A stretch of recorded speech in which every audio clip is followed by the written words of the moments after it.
Assalamualaikum warahmatullahi wabarakatuh, sahabat sekalian.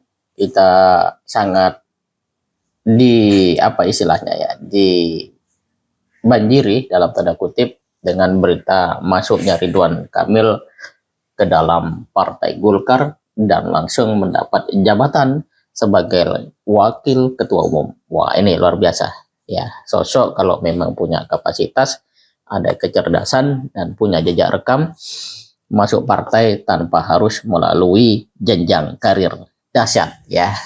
Kata itu mungkin untuk mereka yang suka dengan ya posisi-posisi jabatan strategis atau jabatan teras, melihat sebagai satu hal yang spektakuler, dan memang itu pantas untuk seorang Ridwan Kamil yang merupakan sosok penuh kecerdasan karena dia juga dosen, arsitek.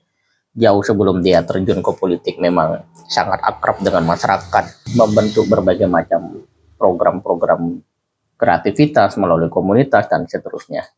Dan kini dia telah resmi menjadi anggota dan kader sekaligus wakil ketua umum DPP Partai Golkar bidang pemenangan pemilu.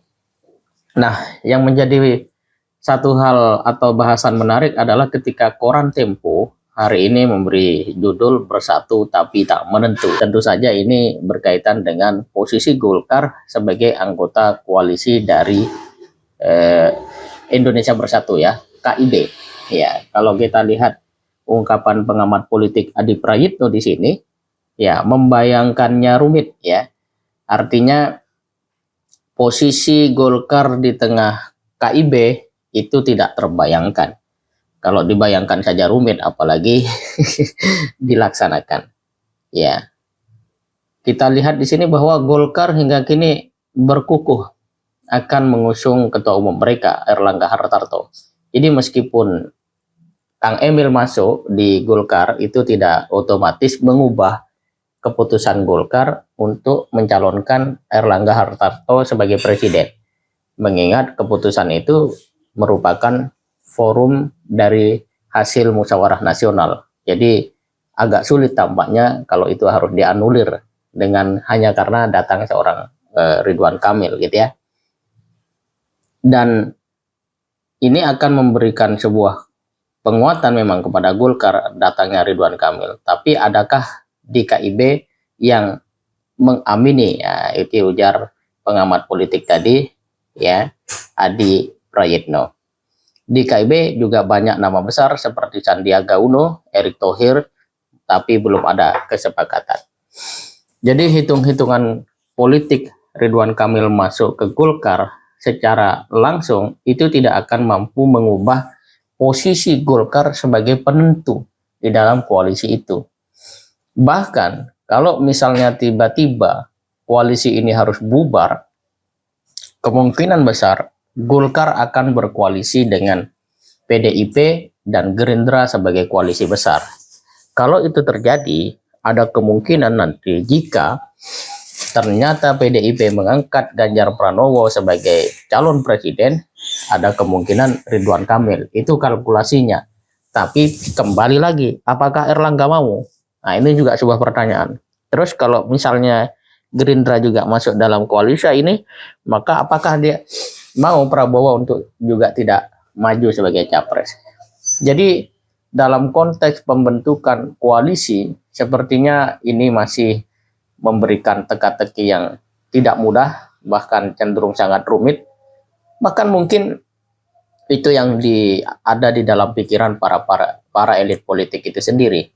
Dan kita tinggal menunggu saja akan seperti apa sepak terjang mereka.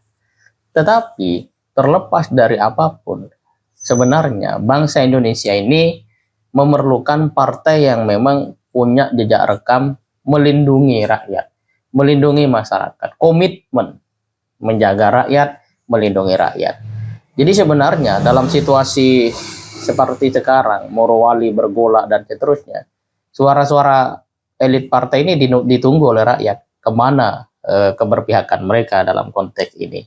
Tetapi kalau kita ambil dalam konteks kalkulasi pemilu dan pandangan demokrasi, ada kemungkinan memang Golkar akan memiliki daya tawar yang lebih besar dibandingkan sebelum Kang Emil masuk. Meski demikian, kita juga perlu untuk membuat sebuah pertanyaan, apakah popularitas Kang Emil selama ini dengan mudah bisa dikonversi menjadikan rakyat Jawa Barat ya, terutama langsung secara otomatis dengan follower 30 juta itu misalnya ya, semuanya akan memilih Kang Emil karena Kang Emil ada di Golkar. Dan mengapa follower 30 juta itu hadir? Tentu saja bukan sebatas pada aspek politis atau politik dari atau kiprah politik dari Ridwan Kamil itu sendiri. Banyak sisi memang Ridwan Kamil itu bisa dikagumi oleh banyak orang. Tetapi apakah kemudian popularitas itu akan mengangkat secara langsung elektabilitas Partai Golkar di Jawa Barat? Ini tentu menjadi sebuah hal yang berbeda dan pasti masih membutuhkan pembuktian di lapangan nanti. Namun dengan hadirnya Ridwan Kamil di Golkar, peta politik akan sedikit banyak berubah dan Indonesia akan semakin ramai dengan wacana-wacana capres-cawapres, koalisi ini, koalisi itu, akan ada koalisi baru dan koalisi bubar, dan seterusnya. Meski itu terjadi, biarkanlah itu jadi edukasi untuk kita melihat bahwa politisi seperti itu. Kita sebagai rakyat tinggal menunggu apa sebenarnya keputusan mereka, dan benarkah mereka kalau misalnya terpilih akan berkiprah dengan sepenuh hati untuk kemajuan rakyat. Demikian, terima kasih. Assalamualaikum warahmatullahi wabarakatuh.